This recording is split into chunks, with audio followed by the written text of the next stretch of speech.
everyone, Mom Mike here. Today's a quick video. This is what I'm playing for June 2018, so let's get right into it. Starting off with LetterQuest Remastered. I played that on Xbox One because it was part of Game Pass, and that game was a lot of fun. In this game, you are trying to form words based on your kind of word grid, or your letter grid, I should say, and depending on what monsters you're battling, you have different restrictions on the types of words that you can use or the types of words that will do damage.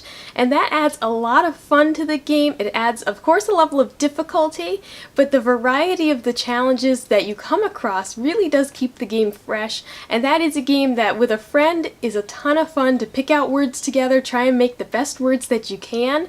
My roommate and I ended up getting the full 1,000 on that game because with the two of us, it stayed fresh, it stayed fun, and it was a game that I really enjoyed playing, and I was happy it was part of Game Pass so that I could experience it. Next on the list is Bravely Second. I got this game for Christmas, and so I recently started playing it. It's been awesome to play sort of during my downtime at work. I'm really enjoying this game, enjoying the boss battles especially. The job system is something that's relatively new to me. I haven't played many games that have something like that, and I do like being able to customize my party, change jobs when I need to for certain battles, and I'm enjoying the game immensely.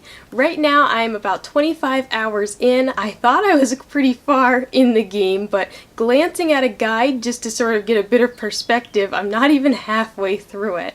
But I'm really enjoying the experience, and I'm not trying to rush it at all. Next up is Splatoon 2. The recent Splatfest, which was pulp versus no pulp in orange juice, really got me back into the game. I love the Splatfests because Splatoon 2 is an awesome pick up and play game. I find myself periodically going back to it, and the Splatfests are a perfect opportunity. I can pick a side, feel a little competitive, and it's just a lot of fun to get in on those events. Unfortunately, my side lost. Boo, hiss. But I did have a lot of fun playing it, and it'll get me playing more Splatoon because now that I've stopped playing the Splatfest and I've gone back to Bravely Second, I keep thinking about Splatoon, and so I think I will be picking up this game more often. I won't be waiting until the next Splatfest is here. And lastly on my list is Detroit Become Human. What an amazing experience. I thoroughly enjoyed this game from start to finish. There were some excellent twists and turns in the story, and this game is really you're making the story because it is so dependent on the choices that you make, and there are so many different avenues. At the end of each chapter that you play, you see a tree, with all the branches of how the story could have gone. It doesn't show you what those options would be, but it shows your pathway through them. And at the end of each chapter, on some of them I'd say, wow, I went on the longest story path, and that had a lot of content in it. Other times I'd say, gee, I had the shortest path that you could have taken. What else could have happened? What were all these other choices that I see?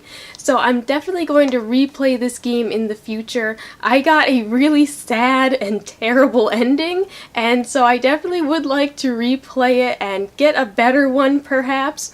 But overall, the game was an excellent experience. I was a big fan of Heavy Rain, so this is a game that I was really anticipating, and it totally lived up to what I wanted it to be.